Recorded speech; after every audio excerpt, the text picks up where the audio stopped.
community is also involved here. The community, I think you heard the chairperson of KDF when he was speaking to SAFM, saying that they are also behind us with what we request from the Department of Education. So how much when you say you want a piece of the pie in terms of scholar transport, how much exactly are you saying, based on the negotiations you had, is owed to you or you expect? No, it will depend on negotiations, because we don't know what will be the proposal from the department side, of education and the Department of Transport. We don't know what will transpire. And this will no longer be the issue of CODETA, but it will be the issue of Sandako in the Western Cape.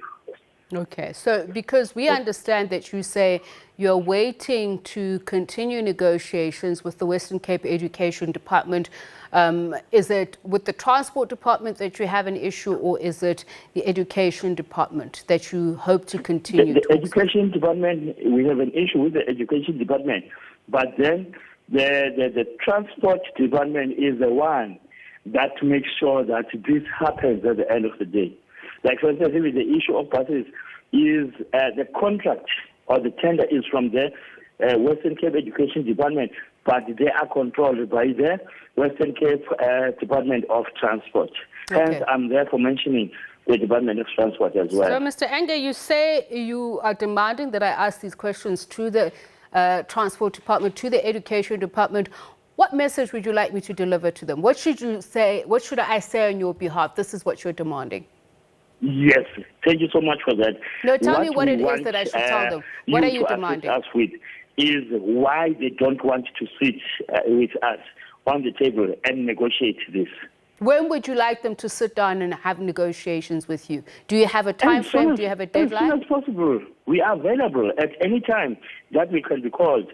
To see that the MEC for Education Department of the Western Cape does not care about the black learners from the township, or the learners, let me rather say learners from the township, is that he postponed 2 meetings.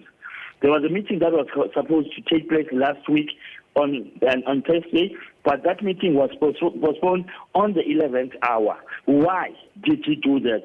Because if that meeting materialized, things maybe should have changed last week already. So you say you are doing this because you care about the black child in the township. What does a black child in the township, in these areas, get from you getting a piece of the pie of the scholar transport proceeds? I don't understand the question, I'm sorry. You say you are doing this I'm because... rushing to hospital, that's why now, I'm asking more often these questions for you. Okay, so let me just ask, if you could just listen to me. You are saying the department doesn't care about the black child. So about the township. Yes. About the learners from the township. I corrected that statement. Yes. I'm asking, what will you be offering the learners from the township if you are brought in on scholar transport? What will you be offering learners in the townships? We are offering it already now. Look at what we are doing. We have issued 70 or plus minus 70 vehicles that are taking learners from today. For free. Those vehicles are not going to be paid by anyone. That is the sacrifice that we are prepared to take to show that we care about these learners. How long will this continue for? We'll continue up until next week, Thursday, because we're still expecting the department to call us to the table.